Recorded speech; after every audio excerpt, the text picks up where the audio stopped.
को अथक प्रयासमा पूर्ण रूपले पहिला निवृत्ति हुन्छ जसरी यस गुम्बामा कार्यक्रमहरू सञ्चालन भइरहेको थियो त्यही कुरोहरूलाई उहाँले आफ्नो व्यस्तता आफ्नो उयोलाई राखेर भए पनि यो पुण्यको कामहरूलाई अगाडि बढाउने प्रयास गरिरहनु भएको छ र यसरी नै उहाँले विगतका वर्षहरूमा पनि न्युनेहरू सञ्चालन गर्नुभएको थियो र त्यो सालहरूमा पनि म यहाँ आएर केही वचनहरू राख्ने मौका पाएको थिएँ र यस साल पनि अस्ति नै अनि उहाँले न्युनेको समयमा अलिकति भए पनि केही शब्दहरू राखिदिने उहाँले निवेदन गर्नुभएको कारणले गर्दाखेरि अनि आजको यो सोझ्यौँ प्रथम दिनमा नै यसरी यहाँ आउने समय मिल्यो अनि यो समयमा केही आफूले अध्ययन गरेको अनि आफ्नोले अनुभव गरेको कुराहरू तपाईहरु माझमा राखिरहेका छौँ र सर्वप्रथम त हामी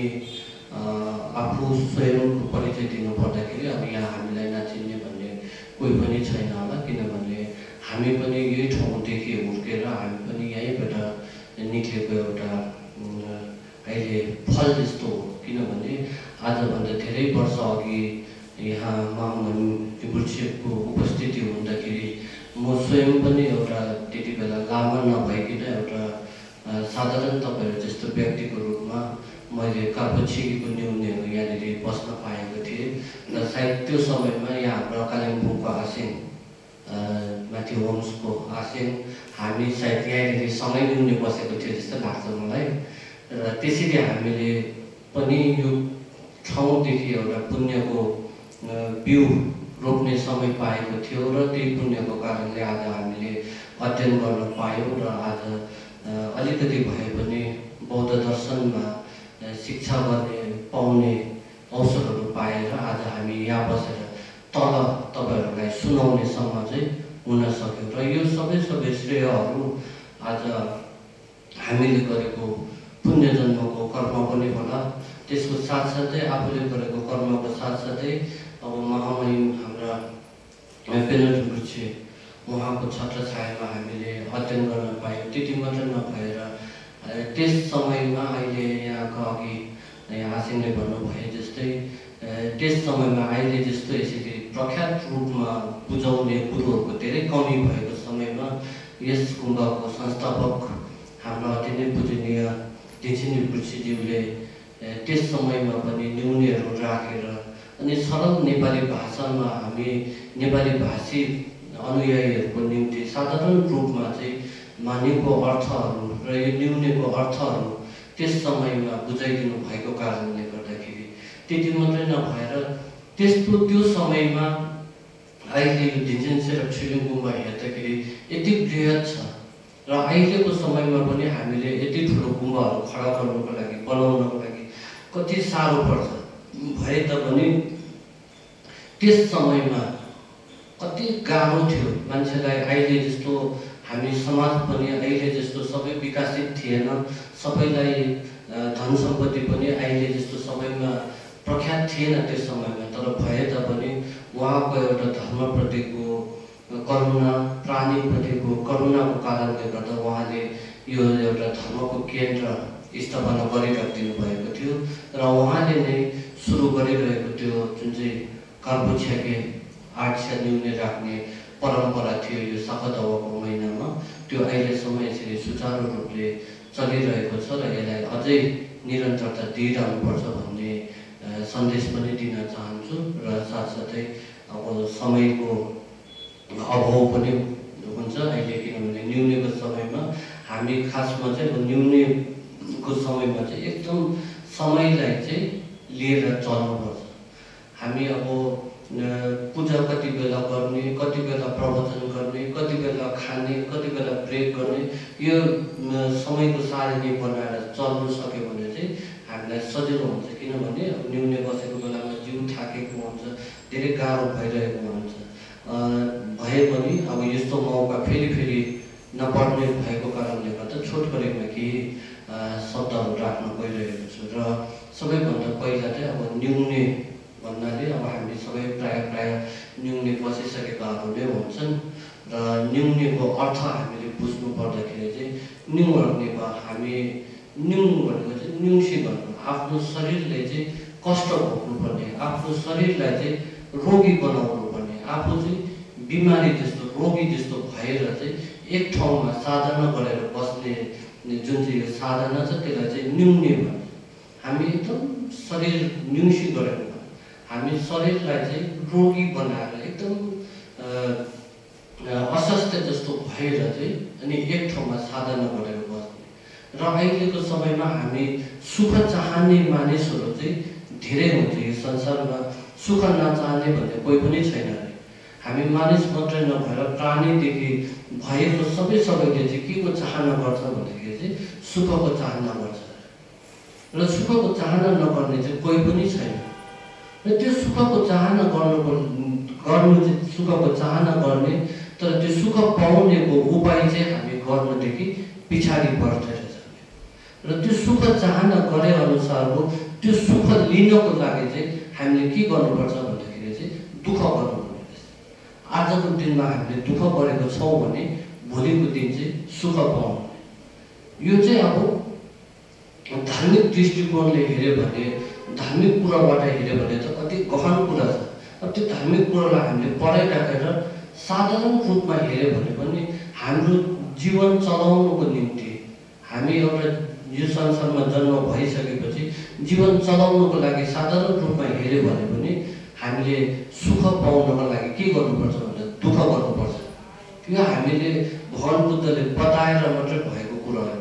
धर्मले बताएको कुरा मात्रै होइन नि यो त संसारमा प्राकृतिक रूपमा भएकै कुरो हो रहेछ नि त्यो कारणले गर्दाखेरि चाहिँ बौद्ध धर्म र बौद्ध दर्शन शास्त्रले के देखाउँछ भन्दाखेरि चाहिँ प्राकृतिक रूपमा भएको त्यो भएकै कुराहरूदेखि चाहिँ हामी वञ्चित भइरहेका छौँ हामीले त्यो कुरो यो संसारमा प्राकृतिक रूपमा भएकै कुराहरू चाहिँ हामीले अन्धोल परेर त्यसदेखि थाहा भइरहेको छौँ अन्धकारमा परिरहेको छौँ त्यसलाई बुझाइदिने चिनाइदिने चाहिँ बौद्ध दर्शन शास्त्र हो किन भन्दाखेरि आज हामीले सुखको चाहना गर्दैछौँ र सुख पाउनको लागि चाहिँ दुःख गर्नुपर्छ भन्ने त हामी प्राकृतिक रूपमा साधारण रूपले हेर्दाखेरि पनि दुःख त गर्नै पर्यो नि सुखको लागि त र त्यो कारणले गर्दाखेरि चाहिँ अब हामी सुखको चाहना पनि गर्ने र कस्तो किसिमको सुखको चाहना गर्नुपर्छ भन्दाखेरि चाहिँ कहिले पनि अन्त नहुने कहिले पनि नबद्लिने त्यस्तो किसिमको सुखको चाहना चाहिँ गर्नुपर्छ किन भन्दाखेरि चाहिँ क्षणिक सुखहरू चाहिँ केही समयको निम्ति मात्रै हुन्छ त्यो सुखहरू चाहिँ भोलिको दिनमा दुःखमा गएर परिणत हुन्छ र त्यस्तो त्यो क्षणिक सुखहरू जुन चाहिँ भोलिको दिनमा गएर दुःखमा परिणत हुन्छ त्यस्तो सुखको पछाडि चाहिँ हामी लागि पर्दाखेरि चाहिँ एक दिन के हुन्छ भन्दा चाहिँ हामीले यो संसार छोड्नुपर्ने दिनहरू आउने र हामी त्यो क्षणिक सुखको पछाडि मात्रै लाग्दै जाँदाखेरि चाहिँ हामीले पाउनुपर्ने परम सुख चाहिँ देखि चाहिँ हामी वञ्चित हुन्छौँ त्यो कारणले गर्दाखेरि हामीले यो शरीरलाई चाहिँ अहिले स्वास्थ्य भएको बेलामा हामी शरीर पनि स्वास्थ्य छ सबै कुरो समय पनि छ सबै भएको समयमा चाहिँ हामीले अष्टशीलहरू लिएर चाहिँ अनि खाना पनि भोजन पनि हामीले एक समय मात्र लिएर शरीरलाई चाहिँ एकदम ताकत आउने शरीरमा चाहिँ हाम्रो राग देश मोह अहंकार घमण्डको भूतलाई चाहिँ बढाइदिने चिजहरू नखाएर चाहिँ अनि आफ्नो शरीर चाहिँ एकदम रोगी जस्तो बिमारी जस्तो भएर चाहिँ अनि हामी एक जग्गामा साधना गरेर बस्ने यो जुन चाहिँ साधना छ त्यसलाई चाहिँ न्युने भनेर चाहिँ हामीले भन्ने गर्दछ र यो न्युने परम्पराहरू अब कहाँदेखि सुरु भयो भन्दाखेरि अब शीलको रूपमा हेऱ्यो भने अष्टशील पालन गर्ने चाहिँ भगवान बुद्धको समयदेखि नै अनि साधारण गृहस्थीहरूले सम्पूर्ण अब त्यस समयमा भिक्षुहरूले पालन गर्ने आफ्नो स्तरको शीलहरू हुन्छ र भिक्षुहरूले त अनि उहाँको आफ्नो शील पालन गर्ने र जबसम्म शील पालन गर्दैन तबसम्म हामीले समाधिमा लीन हुन सक्दैनौँ जबसम्म समाधिमा लीन हुन सक्दैन तबसम्म हाम्रोमा प्रज्ञा ज्ञान उत्पन्न हुँदैन जबसम्म हाम्रोमा ज्ञान उत्पन्न हुँदैन तबसम्म हामी चाहिँ यो अज्ञानताको अन्धकारमा फँसेर चाहिँ अनि रात दिन हामी दुःखको यो भवसागरमा भौतरिनुपर्छ। त्यो कारणले गर्दाखेरि अब यो दुःखको भवसागरबाट बाहिर निक्लिनुको लागि चाहिँ के को जरुरी छ भन्दा ज्ञानको जरुरी रहेछ। अब त्यो ज्ञानलाई पाउनुको लागि के गर्नुपर्छ भन्दा चाहिँ मनन चिन्तन गर्नुपर्ने, साधना गर्नुपर्ने। र साधना गर्नुको लागि सबैभन्दा पहिला कुरो चाहिँ के आउँछ भन्दा चाहिँ शील भन्ने कुरा आउँछ। यो तीनटा कुरो चाहिँ सबै कुरोमा नै हामीले लागू हुँदो रहेछ। अब धार्मिक दृष्टिकोणले हेऱ्यो भने यसको आफ्नो छुट्टै वास्तविकता बोकेको हुन्छ। भए तापनि हामीले साधारणमा हेऱ्यो भने पनि हाम्रो स्कुलमा होस्, गाउँठाउँमा होस्, घरमै हेऱ्यो भने पनि जो मान्छे चाहिँ आफ्नो नियम कानुनमा बसेको हुन्छ, स्कुलको डिसिप्लिनमा बसेको हुन्छ, त्यो बच्चाहरू चाहिँ भोलिको दिनमा पढाइ पनि राम्रो हुन्छ अनि त्यो बच्चाको रिजल्ट पनि भोलिको दिनमा राम्रै भएर गएको हुन्छ। जो चाहिँ त्यो स्कुलको डिसिप्लिन पनि पालन गरेको हुँदैन, घरमा पनि आफ्नो बानी व्यवहारै सुधारेको छैन, आफ्नो व्यवहार नै हामीले राम्रो गर्न सकेको छैन भने हामी आफ्नो घर परिवारमा पनि हामीले राम्रो गर्न सक्दैनौँ, समाजमा पनि राम्रो गर्न सक्दैनौँ, स्कुलमा पनि राम्रो गर्न सक्दैनौँ। त्यो राम्रो भन्ने कुरो उब्जाउनुको लागि, राम्रो हुनुको लागि त सबैभन्दा पहिला चाहिँ के गर्नुपर्ने रहेछ भन्दाखेरि चाहिँ शील पालन गर्नुपर्ने। र यो दुःखको भवसागरबाट बाहिर निक्लिनुको लागि पनि अनादिकालदेखि हामी अहिले छ लोकमा दुःख भोगिरहेका प्राणीहरू भन्छौँ नि, त्यो दुःख भोगिरहेको त्यो दुःखबाट बाहिर निक्लिनुको लागि त हामीलाई के को जरुरी पर्दो रहेछ भन्दा चाहिँ सबैभन्दा मुख्य चिज चाहिँ शील। अब भिक्षुहरूले त भिक्षुको शील पालन गरिरहेछ अनि हामी जनसाधारणले चाहिँ अब शीलहरू पालन गर्नुको निम्ति चाहिँ एकदम राम्रो उपायको शील चाहिँ के रहेछ भन्दाखेरि चाहिँ यो अष्टशील। अष्टशील चाहिँ किन सजिलो अनि राम्रो रहेछ भन्दाखेरि चाहिँ हामीले 24 घण्टाको लागि मात्र लिनुपर्ने। अब जस्तै आज बिहान तपाईँहरूले यहाँ शील लिइसकेपछि जे साउनीमा मासेकी पर्दो भनेर बिहान हामीले प्रतिज्ञा गरेका हुन्छौँ नि, आज बिहान घाम उदाउनुभन्दा अघि दिएको शील चाहिँ भोलि बिहानको घाम नउदैजेलसम्म चाहिँ म पालन गर्छु भनेर हामीले बिहान घोडा टेकेर यहाँ प्रतिज्ञा गरेका हुन्छौँ। त्यो गरेको कारणले गर्दाखेरि आज बिहान लिएको शील चाहिँ तपाईँहरूले भोलि बिहानसम्मको लागि मात्रै पालन गर्नुपर्ने हुन्छ। र त्योदेखि माथिको प्रवज्यको शीलहरू, घेरुङ घेचुको शीलहरू हो भने चाहिँ झिसी छुई पर्दो मेरो यो प्राण नत्यागिन्जेलसम्मको लागि। अझै हामीले बोधिसत्वको शीलहरू त हामीले बुद्धत्व प्राप्त नगरिन्जेलसम्मको लागि म पालन गर्दछु भनेर हामीले प्रतिज्ञा गर्नुपर्ने हुन्छ। र लामो समयमा पालन गर्छु भनेर प्रतिज्ञा गरेको शीलहरू चाहिँ लामो समयसम्म हामीले कति राम्रोसँगले पालन गर्नु नसक्ला, तर यो 24 घण्टाको शील त हामीले एकदम राम्रोसँगले पालन गर्न सक्छौँ नि। त्यो कारणले गर्दाखेरि चाहिँ अनि अष्टशील यो चाहिँ साधारणभन्दा साधारण गृहस्थीहरू पनि जो चाहिँ व्यस्त हुन्छ, जहिले हामी विभिन्न कुरोको काम परमा लागेर चाहिँ व्यस्त भइरहेको हुन्छ, त्यस्तो व्यक्तिहरूले पनि पालन गर्न सक्नुको निम्ति चाहिँ अनि यो अष्टशील चाहिँ भगवान बुद्धको समयदेखि नै सुरु भएको। र त्यस समयमा विशेष गरेर चाहिँ यो शीलहरू चाहिँ अष्टशीलहरू चाहिँ त्यस समयकालीन राजाहरू भयो अनि राजाहरू मात्रै नभएर त्यस समयको ठुल्ठुलो व्यापारीहरू भयो अनि त्यस्तै प्रकारले भगवान बुद्धको शिष्यहरू धेरै प्रकारका थिए जो चाहिँ एउटा गृहस्थी भएर पनि उनीहरूले एउटा उपासक उपासिकाको जीवन बिताउन चाहन्थे। र त्यस्तो व्यक्तिहरूको निम्ति चाहिँ अनि सजिलो सरल उपायको निम्ति चाहिँ अनि भगवान बुद्धले यसरी अष्टशील नेनेगी ढोबा भन्छ, हामीले सोथर के भन्छ। अनि मुख्य शीलहरू चाहिँ 3 किसिमको हुन्छ। त्यो 3 किसिमको शीलहरूमा चाहिँ अनि सबैभन्दा पहिला चाहिँ सोथर्की ढोबा हो, सोसोथर्प भनेको चाहिँ आफूले चाहिँ अनि त्यसलाई पालन गरेर आफू यो संसारको दुःखबाट चाहिँ संसार चक्रबाट मुक्ति हुनुको लागि पालन गर्ने शीलहरूलाई चाहिँ सोसोथर्पे ढोबा भन्छ, सोथर्की ढोबा भनेको छ। अनि यो चाहिँ प्रतिमोक्षको शील भन्छ। आफूले पालन गरेर आफू यो संसारको दुःखबाट बाहिर निक्लिने प्रतिमोक्षको सिलहरू यसलाई चाहिँ सोथर भन्छ। त्यहाँदेखि झाम्सु सेम्पे तोपा बोधिसत्वको सिलहरू यो बोधि हामी बौद्ध मार्गीहरूको निम्ति चाहिँ जबसम्म बोधिसत्वको सिल हामीमा हुँदैन, जबसम्म हामीमा बोधिचित्त उत्पन्न हुँदैन, तबसम्म चाहिँ जति नै ठुलो ज्ञान गुण भएको मान्छे भए पनि, जति नै ठुलो शक्ति भए तापनि केही पनि लाग्दैन भनेको छ। बोधिसत्वको सिल भनेको चाहिँ सर्वप्राणी कल्याण गर्ने भावना र त्यस्तो किसिमको झाम्सु सेम्पे तोपा बोधिसत्वको सिलहरू हुन्छ। र त्योदेखि माथि चाहिँ फेरि अनि सवामाकी तोपा भनिन्छ। सवामाकी तोपा चाहिँ अनि नगपको तोपा हामीले गुह्य तन्त्रको सिलहरू हामीले अहिले मान्छेले भन्नुमा एकदम सजिलो भएको छ नि। हामी त अब नगपको ढुङ्गा भएको हो, अन्त नगपको ढुङ्गा भनेको चाहिँ अनि नगपको ढुङ्गा भनेको नगधुम भनेको चाहिँ कस्तो भनेर बताएको छ भन्दा चाहिँ शास्त्रहरूमा चाहिँ विनय पिटकभित्र अब यो अहिलेको हाम्रो के भन्छ धुमसुम भन्छ तीनवटा यो सिलहरूको शास्त्र छ। त्यो शास्त्रभित्र चाहिँ सवामाकी ढुङ्गा गुह्य तन्त्रको जुन चाहिँ सिल छ त्यो सिल चाहिँ प्रत्यक्ष रूपमा विशुद्ध रूपले पालन गरेको व्यक्ति हो भने चाहिँ उसमा चाहिँ सोथर ढुङ्गा प्रतिमोक्षको सिल पनि अनिवार्य रूपमा भएको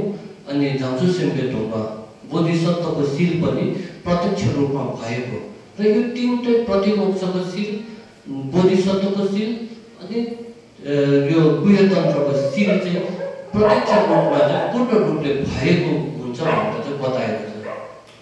र त्यसरी यो तीनवटा सिलहरू मध्येमा चाहिँ अनि प्रतिमोक्षको सिल सोथरको ढुङ्गा हामी आफैले पालन गरेर आफै पार हुन सक्ने त्यसमा पनि 8वटा भागहरू 8वटा अनि 7वटा बताएको छ। त्यो चाहिँ के हो भन्दाखेरि चाहिँ घेरुङ फामानी भनेको छ। यो प्रतिमोक्षको सिलमा पनि 7वटा 8वटा त्यसको हाँगाहरू बताएको छ। त्यसमा घेरुङ फामानी, घेरुङ र घेरुङमा भिक्षु र भिक्षुनीको सिल, त्यहाँदेखि मुनि घेचुलमा घेचुल फामानी भनेको छ प्रवज्य जो चाहिँ वैराग्यता लिएर चाहिँ यो सांसारिक कुरो त्यागेर अनि वैराग्यता उत्पन्न गरेर चाहिँ अनि वैरागी भएको प्रवज्य भएको र त्यो प्रवज्यको रूपमा पनि अनि केटाहरूले पालन गरेर केटीहरूले पालन गरेर घेचुलमा र घेचुल र घेचुलमा भनेर दुईटा भयो। र त्यो माथिबाट फेरि घेङेन फामानी एउटा साधारण हामी उपासक उपासिका जसले चाहिँ पञ्चशील पालन गर्छ, त्यो पनि पुरुषहरूले पालन गरेर अनि स्त्रीले पालन गर्ने गरेर दुईटा भयो। र त्योदेखि माथि चाहिँ नेनेकी ढुङ्गा भनेर चाहिँ अनि यो अष्टशील एउटा र यो गर्दाखेरि चाहिँ सोतर दिक्दुन भन्छ अनि प्रतिमोक्षको 7वटा सिलहरू गन्ती गर्छ। र त्यो माथिबाट अझै एउटा कतिवटा शास्त्रहरूमा चाहिँ विनय पिटकभित्र चाहिँ 8वटा पनि गन्ती गर्ने छ। र त्यो 8वटा गन्ती गर्ने चाहिँ के हो भन्दाखेरि चाहिँ घेचुलमा केटीहरूले चाहिँ प्रवज्यको सिल लिइसकेपछि घेचुलमाको सिल लिइसकेपछि चाहिँ घेरुङमाको ढुङ्गा पाउनुको निम्ति चाहिँ त्यो घेरुङमाको ढुङ्गा सिधै पाउँदैन भनेको छ। र त्यो बिचमा फेरि घेचुलमाको ढुङ्गादेखि माथि फेरि एउटा सिल लिएर चाहिँ अनि त्यसलाई कति वर्ष पालन गरिसकेपछि मात्रै अनि पूर्ण रूपले भिक्षुनीको सिल घेरुङमाको सिल लिनु पाउने भएको गर्दाखेरि चाहिँ त्यसलाई जोड्दा चाहिँ कतिवटा शास्त्रहरूमा चाहिँ सोतर विज्ञ पनि भनेको छ, 8वटा त्यसको उयोहरू पनि बताएको छ। र त्यस्तो त्यो प्रतिमोक्षको 7वटा सिलहरू मध्येमा चाहिँ यो अहिले हामीले न्यूनेको समयमा पालन गर्ने सिल चाहिँ अनि नेनेकी ढुङ्गा अष्टशील हो। र यो भगवान बुद्धको समयदेखि नै पालन गर्दै आइरहेको हो। तर भगवान बुद्धको समयदेखि नै त्यसरी पालन गर्दै आइरहेको भए तापनि पछिबाट चाहिँ यो अहिले न्यूनेमा चाहिँ अहिले हामीले न्यूनेलाई चाहिँ के भन्छ भन्दा चाहिँ महायानको उपस्रोत व्रत भन्छ नि हामीले न्यूने चाहिँ। अनि यो चाहिँ अब भगवान बुद्धको पछिदेखिको चाहिँ दुईटा मुख्य रूपमा दुईवटा भागहरू भयो। अहिले हामीले साधारण पहिलातिर भन्दाखेरि चाहिँ हिनायन र महायान भन्ने। हिनायन भनेको चाहिँ सानो गाडी जो चाहिँ आफूले शील पालन गरेर आफूले समाधि लिएर आफू एक्लो यो संसारबाट दुःखबाट बाहिर निक्लिने। त्यहाँदेखि अर्को चाहिँ महायान ठुलो गाडी जसमा चाहिँ बोधिचित्तको ठुलो चक्काहरू छ। त्यो बोधिचित्तको भावना गरेर चाहिँ आफू पनि यो संसारको चक्रबाट बाहिर निक्लिने, आफू सँगसँगै अनि यो संसारमा भएको अन्य प्राणीहरूलाई पनि बाहिर निकाल्ने उपाय गर्न सक्ने भएकोले गर्दा चाहिँ साधारणमा बुझ्दा महायान भनेको चाहिँ ठुलो गाडी। र महायानको उपसुत व्रत बस्ने यो चलन चाहिँ कहाँबाट सुरु भयो भन्दाखेरि चाहिँ अनि गेलुङमा पाल्नु हामीले अहिले लक्ष्मी काराहरू भन्छ नि, उहाँको नाम चाहिँ लक्ष्मी कारा। अनि उहाँको जीवनी अति नै अब गहन र मिठास छ। अब त्यो कुराहरू अहिले यहाँनिर वृत्तान्त रूपमा भन्ने समय छैन भए तापनि अनि उहाँको घेरुङमा पाल्नुको जन्म चाहिँ अहिलेको काश्मीरतिर जस्तो भएको रहेछ। र उहाँ पनि एउटा राजाको छोरी भएर जन्म भएको र उहाँ पनि साधारण रूपमा एउटा राजाको छोरी राजकुमारी भएर जन्मेको भए तापनि उहाँको भित्री रूप हेर्दाखेरि चाहिँ अनि उहाँ जिजुफामा डोमाको अवतार जस्तो अनि सम्पूर्ण बुद्धहरूको ज्ञान रूपी आमा जस्तो ज्ञानको उयो जस्तो चाहिँ अनि उहाँ यो संसारमा त्यसरी राजकुमारीको रूपमा जन्म भएको समयमा चाहिँ अनि उहाँकोले चाहिँ आफ्नो पूर्व जन्मको कर्महरूको कारणले गर्दाखेरि उहाँले हामी जस्तो अज्ञानतामा परेको प्राणीहरूलाई देखाउनुको निम्ति चाहिँ अनि बाहिरी लीलाहरूमा उहाँले पनि पहिला पूर्णपुत्र जन्ममा गरेको कर्महरूको कारणले गर्दा रोग कष्टहरू भोगेर अनि उहाँले पनि यो अष्टशीललाई चाहिँ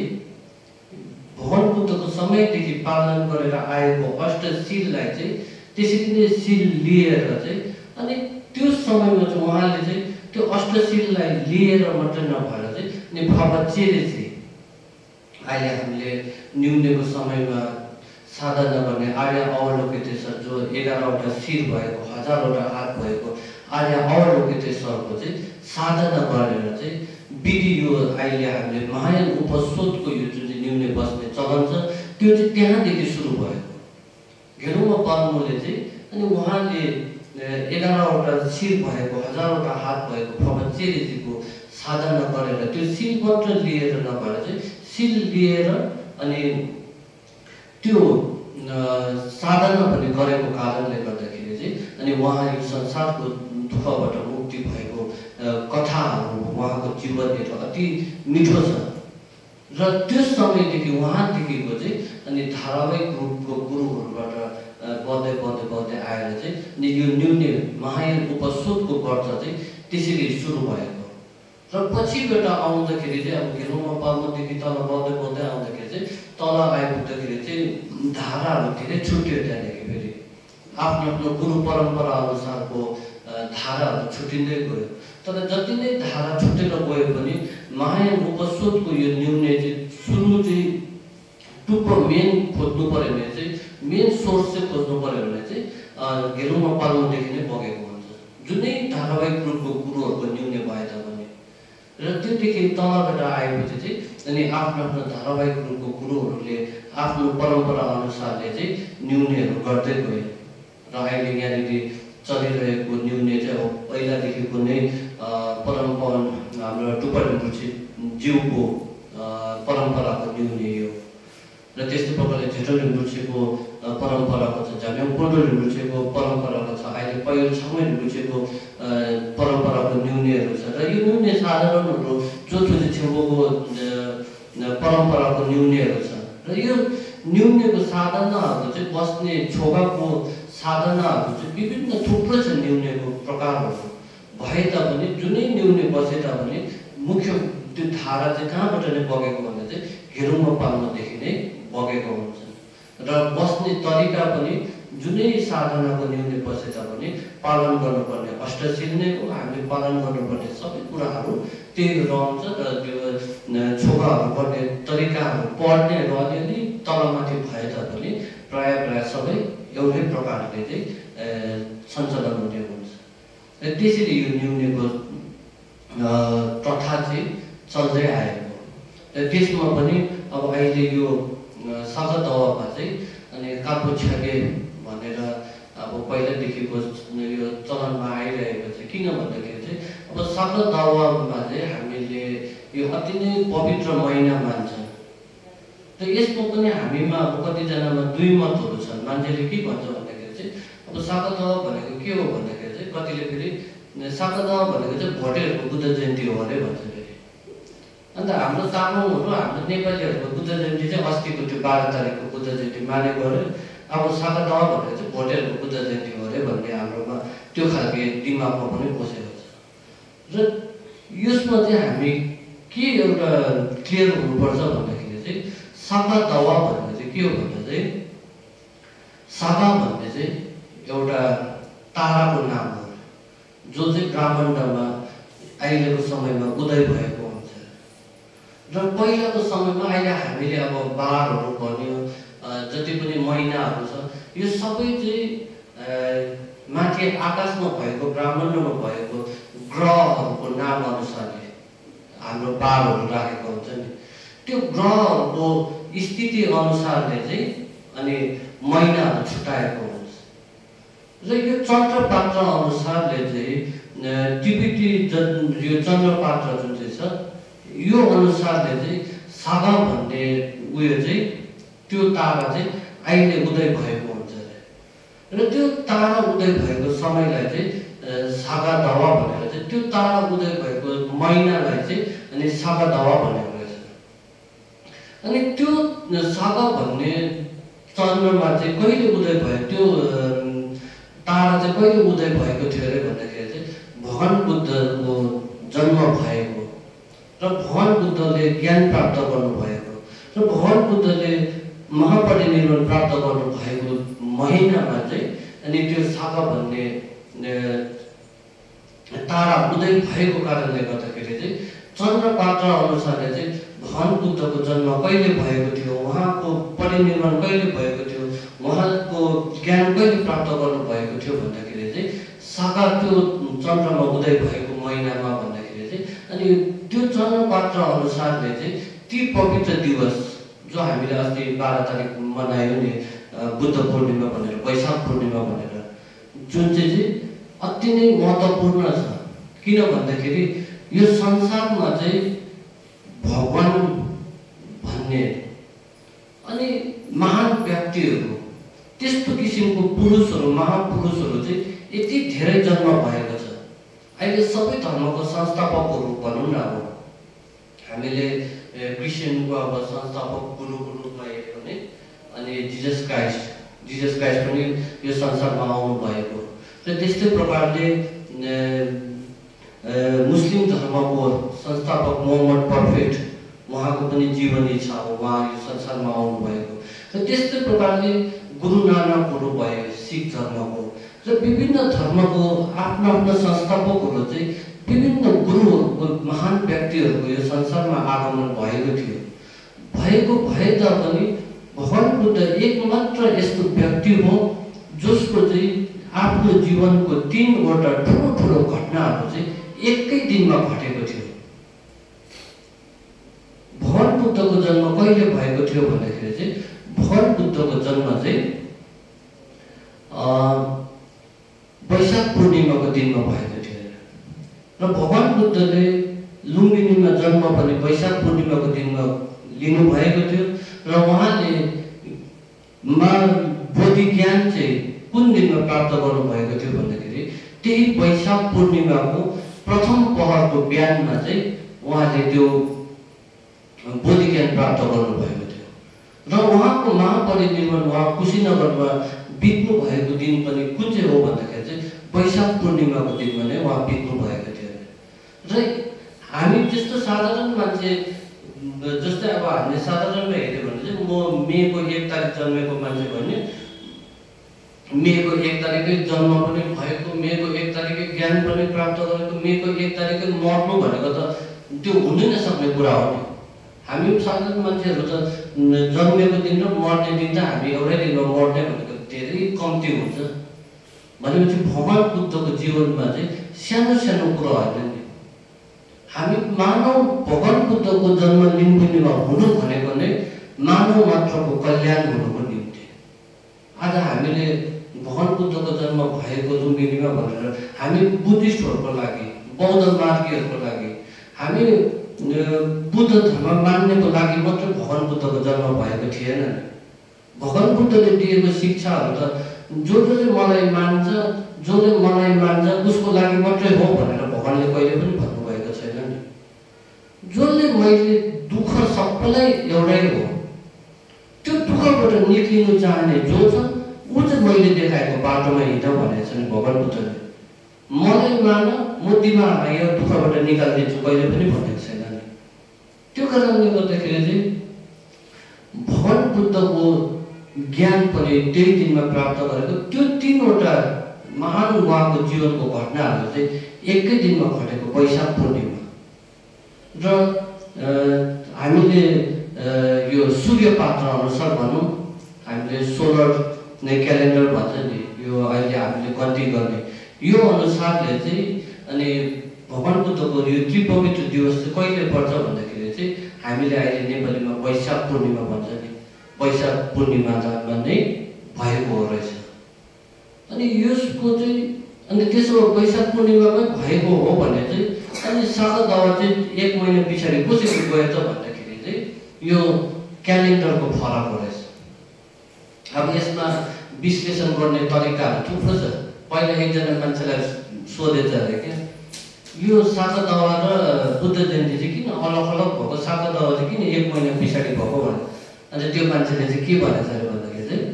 ए होइन, भगवान बुद्ध त यता लुम्बिनीमा जन्मेको थियो।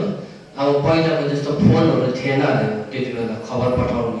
अन्त फोनहरू खबर पठाउने नभएकोले गर्दाखेरि चाहिँ लुम्बिनीबाट माथि तिब्बतसम्म खबर पुग्दाखेरि चाहिँ 1 महिना लागेर चाहिँ अनि माथिकोले चाहिँ 1 महिना पछाडि बनाएको भनेर भन्दैछ। त्यसैले अब विभिन्न विश्लेषणहरू हुन्छ भए तापनि साधारण रूपमा बुझ्नु हो भने चाहिँ यसको फरक हुनुको कारण चाहिँ के हो भने चाहिँ क्यालेन्डरको फरक। क्यालेन्डरमा किन फरक भयो भन्दाखेरि चाहिँ क्यालेन्डरमा चाहिँ यो हाम्रो जुन चाहिँ गन्ती गर्ने अहिले हामी साधारण वैशाख पूर्णिमामा गन्ती गरेको छ, यसको क्यालेन्डर चाहिँ के अनुसारले बनेको हुन्छ भने चाहिँ सूर्यको गति अनुसारले। अहिले घामको वरिपरि चाहिँ जति पनि ग्रहहरू घुम्छ त्यो घामको वरिपरि घुम्ने ग्रहहरू अनुसारले चाहिँ त्यसको गतिविधि अनुसारले चाहिँ हामीले डेटहरू बनेको हुन्छ अहिले। अनि चन्द्रपात्र भनेको चाहिँ लुनर क्यालेन्डर चाहिँ चन्द्रपात्र चाहिँ के को अनुसारले बनेको हुन्छ भन्दा चाहिँ लुनर क्यालेन्डर चाहिँ जुनको गतिविधि अनुसारले बनेको हुन्छ। अब हाम्रो पृथ्वी चाहिँ घामको वरिपरि घुमेको अनुसारले बनेको क्यालेन्डर एउटा भयो, अनि एउटा चाहिँ जुनको गतिविधि अनुसारले। जुन चाहिँ केलाई घुम्छ भने चाहिँ जुनले चाहिँ फेरि पृथ्वीलाई घुम्छ नि। अनि घामको वरिपरि पृथ्वी घुम्ने र जुन चाहिँ घामको पृथ्वीको वरिपरि घुम्ने त्यो दुईटा हेर्दाखेरि चाहिँ पृथ्वीलाई घुम्ने जुनको समय चाहिँ बिस्तारै हुँदो रहेछ, कम्ती हुन्छ। त्यस्तो गर्दाखेरि चाहिँ अनि त्यो क्यालेन्डर अनुसारले चाहिँ त्यो सागा भन्ने तारा उदाउने समय चाहिँ ठिक्कै कोही समय चाहिँ मिलेको हुन्छ। जस्तै योभन्दा विगतको वर्षमा चाहिँ बुद्ध जयन्ती र सागा दावा एकैचोटि परेको थियो, लिप इयर भन्छ नि हामीले। हो योहरू सबै चाहिँ के को खेल हो भन्दा चाहिँ सबै क्यालेन्डरको खेल हो। जुन सालमा चाहिँ फेब्रुअरी 29 फेब्रुअरी हुन्छ, 29 फेब्रुअरी हुन्छ, 29 फेब्रुअरी भएको सालमा चाहिँ सागा दावा र बुद्ध जयन्ती एकै दिनमा परेको हुन्छ। यसमा हामी कन्फ्युजन हुने कुरै छैन। त्यो कारणले गर्दाखेरि अब मुख्य कुरो चाहिँ के हो भन्दाखेरि भगवान बुद्ध चाहिँ वैशाख पूर्णिमामा जन्मेको होस् कि सागा दावामा जन्मेको होस् कि जुनसुकै पूर्णिमामा जन्मेको होस्, त्यो कुरोलाई हामीले अहिले विवाद गरिरहने समय होइन नि। अब मुख्य कुरो चाहिँ के हो भन्दाखेरि चाहिँ उहाँको जन्म किन भएको थियो, उहाँले बोधि ज्ञान किन प्राप्त गरेको थियो र उहाँले हामी जस्तो एउटा अज्ञानी प्राणीहरूलाई एउटा उदाहरण दिनको लागि उहाँले किन महापरिनिर्वाण प्राप्त गर्नुभएको थियो, त्यो कुरोलाई हामीले मनन चिन्तन गरेर चाहिँ